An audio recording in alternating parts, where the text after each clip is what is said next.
Hello and welcome back to the show. I'm Collin McKee, the host of EndeavorsAI. Today we are joined by Joseph Aaron, founding member of Trac VC. Joe, thank you very much for your time and for joining the show today. This is the highlight of my day. Love to hear it. Thank Love to hear it. So for context, Endeavors AI exists to help investors and operators to use AI for leverage, for automation, decision simple systems and speed. And that's why it's so exciting to talk to Joe Aaron today. He's building something very special with Trac VC, not just using AI as kind of an add-on, but building around it and almost treating it as an investor itself. So with that, Joe, it's again a pleasure to have you, and I wanted to see where, from your perspective, Track really is setting itself apart from other investing firms, and what tools you're using to do so. We're setting ourselves apart by our track record. And we've been in business 5 years, 5.5. And it takes 10 years, though, to create a track record. Now, the funds that started when we did 5 years ago, we're a top decile performer. That's good. Our second fund, we'll find out in February if it's a top decile performer, and I think it will be because it's materially outperforming Fund One. But that's the only way you can prove somebody's good, that using AI works, is by building a track record. And the negative is it takes 10 years. So, would you say being around 5 years, and obviously took a look at your website, and I encourage our viewers to do the same. You've got some great case studies, and it looks like you've got a proven track record in the matter of 5 years, where it takes most 10. What do you think got you guys there so quickly? Well, it was AI, a form of AI called collective intelligence. And it's probably 50 years old or older. And it says that if you've got a crowd of knowledgeable people, they will make better decisions, in this case, investment decisions, than the smartest person in that crowd. So if you've got uh, 10 people that know about the mousetrap business and I'm deciding if they are going to invest in a mousetrap business, they're going to make better decisions. So if 7, 8 of them turn them down, 9, that's a problem.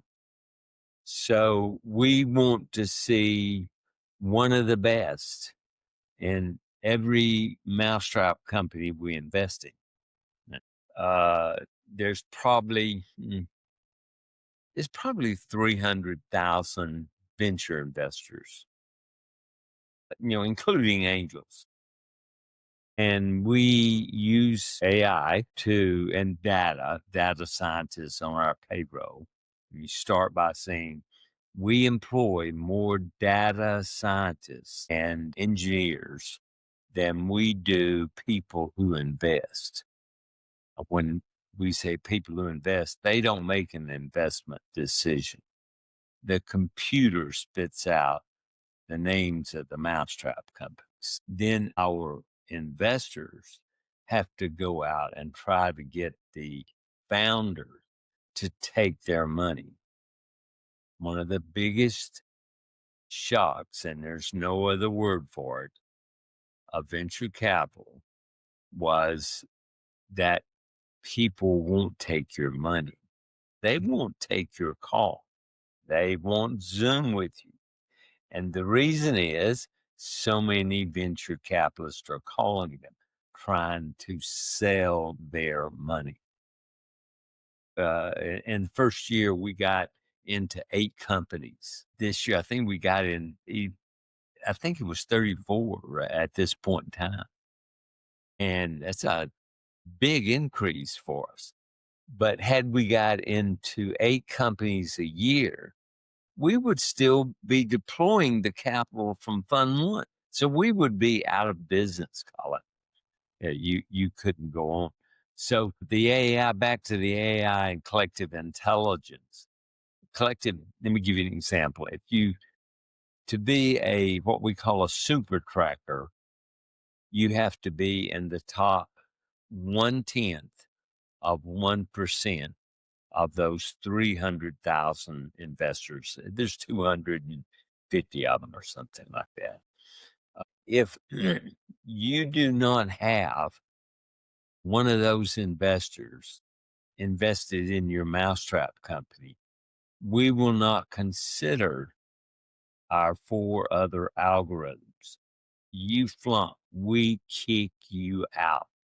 We don't pick companies, we eliminate them. So we're saying, you're done. We're not interested. So if you've got a super tracker in the mousetrap company, it shows here's a guy that's experienced and he has the record to prove it, and he knows the mousetrap sector. He doesn't know real estate or industrials or materials or information technology. He knows the mousetraps. So his track record means 1 out of every 5 of his investments returns over 10x. That's called a power law in the business. And X is a big return. You can do the math in your head real quickly. So these guys are the ones we're all trying to emulate. We're all trying to get into 1 out of 5 companies that will return over 10x. And it's real hard to do. Just because, and let's say Collin is a super tracker, that's a play on TRAC, super tracker, no K. Even if Collin invested in that company, it doesn't mean anything. It's a coin flip. He's just one guy. But if you have 2, the probability of success increases. So we're using AI to make predictions. In fact, we're in the prediction business. So it's what are the probabilities that a company will succeed? So that's collective intelligence. And I can tell you that 60% of the unicorns, and this is U.S. number. There's, I think, 1,900 unicorns over 20 years. 60% of the unicorns have a super forecaster as an investor. Now, that means 40% don't. So we miss them. We miss them. But there's over 400,000 companies to pick from. So you got to narrow it down, filter it down somewhat. So we're saying it's good. Well, the top 5% of investors are called track rated investors, by us. And what if you have 2 or 3 track rated investors alongside Collin, the super tracker? I'd imagine your odds are pretty good. That increases them. So that's what we're doing. And we have 4 other algorithms. Well, one of them is important. I'll bring up at this point is called IGQ, Investor Group Quality Score. Collin and his 4 track rated investors, which I need to point out, you guys probably don't know each other. You never met. If we see crossover, and we can do that with data science, and AI, you invest all the time with Tim, the super forecaster, you're one person. But if you got this crowd, 5 or 6 track rated investors, forget that Collin's a super tracker, the probabilities increase. So we give them a score. And if you're an investor and you made 20 investments and, you're like a typical VC, 1 in 3 make some money for you, but you've never invested in this sector before, or you've only made 1 or 2 investments in this sector, that brings your score down and we're less likely to approve it. That's all artificial intelligence. It's here to stay, but the big firms, they won't use it. They're not going to change how they do business. Right. Yeah. It's hard to move Goliath off his path. I understand that. Let me pause you real quick. So, that first year with those 8 companies that you deployed capital with, what did your tools look like that on that first year? Were you utilizing all of this, or was this a progression? That's a better question than you know. We only had 2 algorithms in. We had 5 for fund 2, and Okay. they were the Super Tracker and Investor Group Quality Score. Okay. And I'd say a third of the investments in Fund 1 that we made we would not have made in Fund 2. Okay. And how long was that? So, say from the 2 algorithms to where you are today with the 5 algorithms, was that like an algorithm a year, or what? What was? 3 and 4 came in year 3, and the last one came in year 4. We've got 2 others we're looking at. We don't know that they'll pass, but they could be added next year. We've got to test them.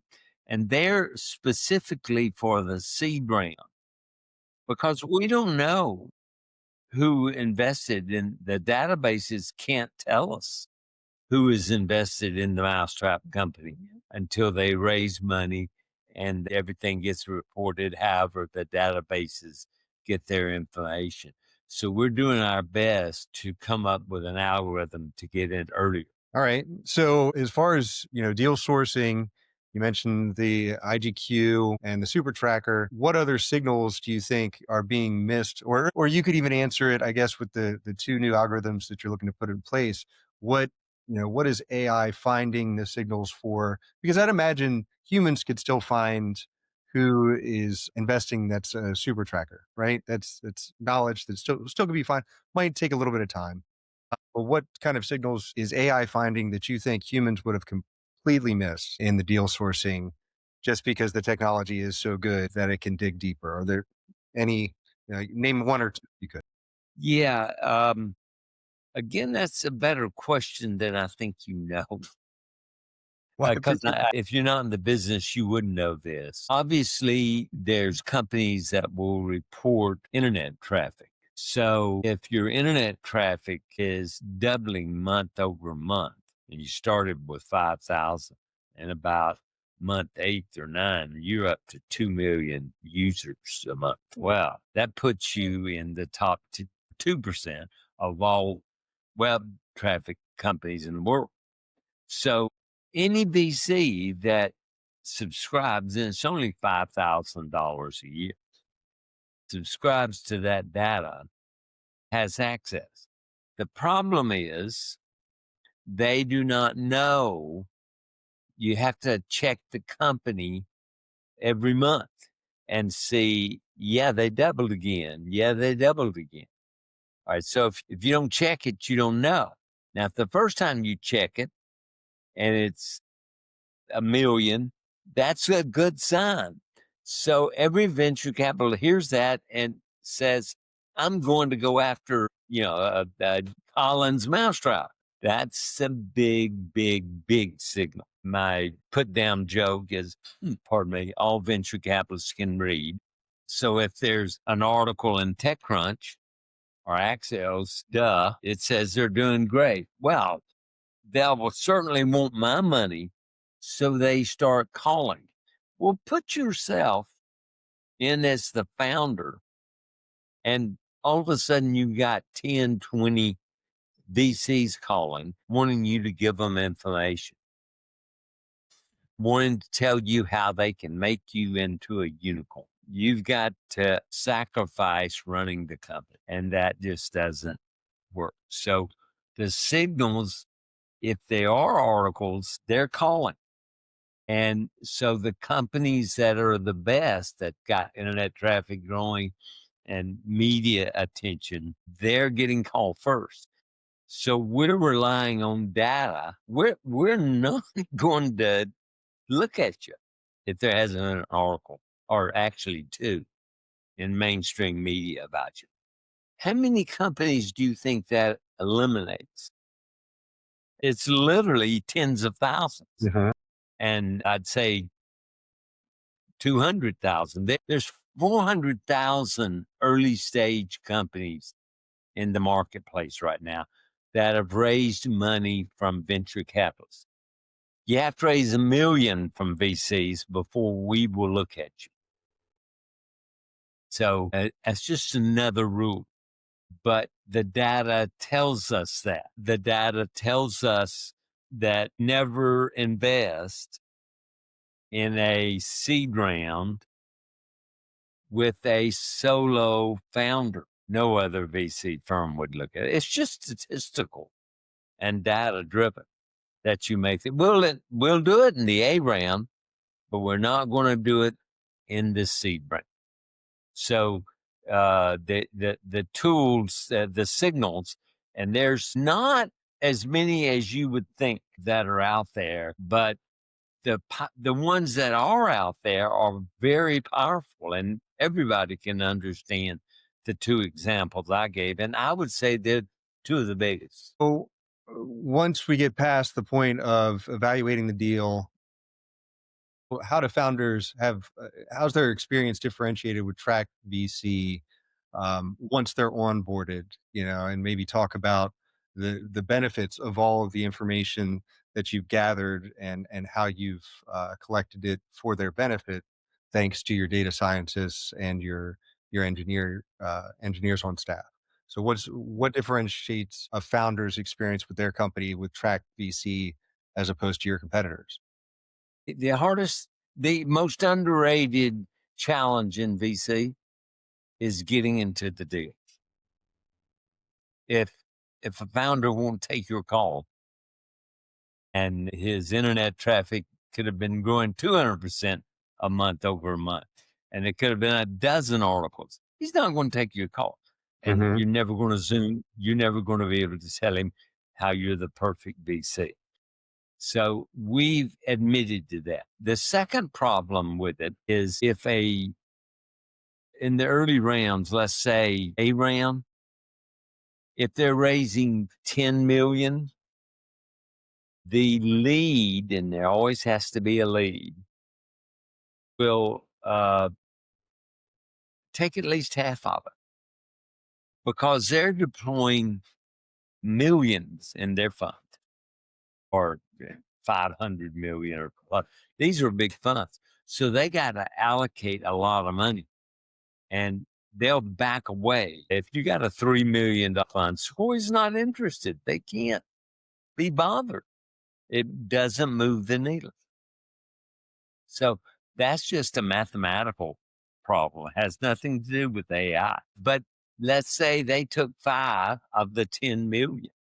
Who gets the other 5? So now firms say, I need at least 2 million. Well, that means you're only going to have 2 investors. That's not a good signal. You want as many investors, speaking of signals, as you can have in a company. Nobody knows if they're good or bad. We do, they don't, and they don't care. So let's see if I'm answering the question. Well, I was looking more, once you bring on a firm, once they're part of the portfolio, how do they benefit from the machine learning that you've set up? Well, we want to get them before they've signed that lead, the letter of intent to lead. Term sheet is called. So because using AI, we act as the investment banker. We say your mousetrap company is worth X million. And the founder said, oh, no, it's worth at least 10 or 20 million more than that. And say, fine. Then look at the term sheet from the guy wanting to be your lead. He's 10 or 20 million because the lead wants lower valuation and the founder wants a higher. So they are adversaries. So what we do is give them all the data on all their competitors, how much they raised in every round, what the valuation was. And so the founder goes in to meet the lead saying, I'm armed with this information. So they have confidence. We never lead, one thing, and we can't be more than 20% of your rent. So that means we're probably going to get 1 million at best, and then that $10 million round. But we don't tell him what to do or her what to do. We don't do any of that. We just give them data. How they're all the data we use to pick them. It's the same data about all their competitors. That's what sets us apart. And it's really valuing the company. None of the other toys mean anything.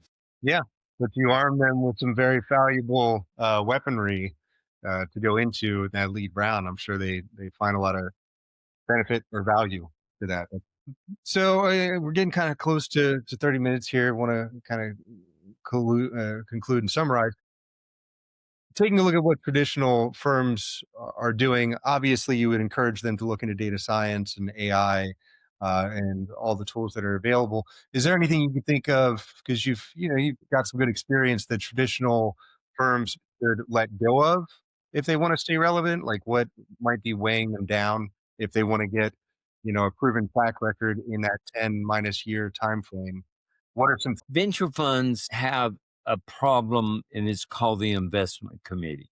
We like to say data is our investment committee, but their investment committee, they have to go in and lobby their partners of why they should do Collins mousetraps.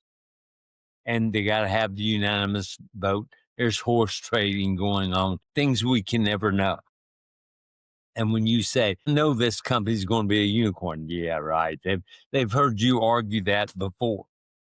So if they can name one of the signals and that we've discussed here, that helps their investment committee. And so they will use the signals 10, 20. Yeah, one of my favorites is you raise money in January and here you are in December and you just hired 2 engineers. That tells you that company is profitable. In a year, they turned it around. Well, if you're not getting that data, if you're not paying for that data, you don't know. But if you bring that up at the investment committee, they get nodding heads and they're likely to get approved. And the pay structure is best on that. So everything in the traditional VC model is designed to thwart the emergence of AI and technology in the space. The guys designed that are supposed to be making it happen are not using it and will not use it. We already know. We've been out there and tried to interest them. We can sell them our data, and their fund, their investors would pay for it. You'd think they'd want it. No. And the reason is, when it comes up in the investment committee and you say the IGQ score, the investor group quality score, Colin's in it and he's the big shot. Well, the other partners don't care. That will not move the needle. Sorry. I don't mean to be so negative. No, no. I mean, I think we find it anywhere. I mean, I think just to put it bluntly, a quick word would be pride as a label. It sounds like they just, and there's Yeah. a very, very popular term that applies to venture capital. Pride is before a crash. So, I would caution them to be so high and mighty to think that your strategy couldn't benefit them. Take a little bit of humble pie, because you know we're both smart guys, or at least we hope we are, but we can't compute things the way that quantum computing can do. So no, it's great insights, Joe. I really appreciate the time. I think this has been a great conversation, and one that hopefully our listeners will find value in if they're trying to build a track record or even to approach a venture capitalist firm on, how they're how the smart money is, quantifying them or judging them, and where they should focus on putting their main interests in order to get backed by a smart venture capital firm. And would love to have you back. Maybe in the next year, when you put through those next 2 algorithms, we can learn a little bit more on what you're learning and how it's helping Trac VC. I'd be flattered. I'd be honored. Right. Awesome. Well, Joe, thank you again, sir. And as we wrap up the new, or sorry, 2025, I say Yeah. to you, Happy New Year. Happy New Year. That I'll be the first, right? Yeah. Yes, sir. Awesome. Thank you very much. Happy New Year to you, Colin. Bye bye.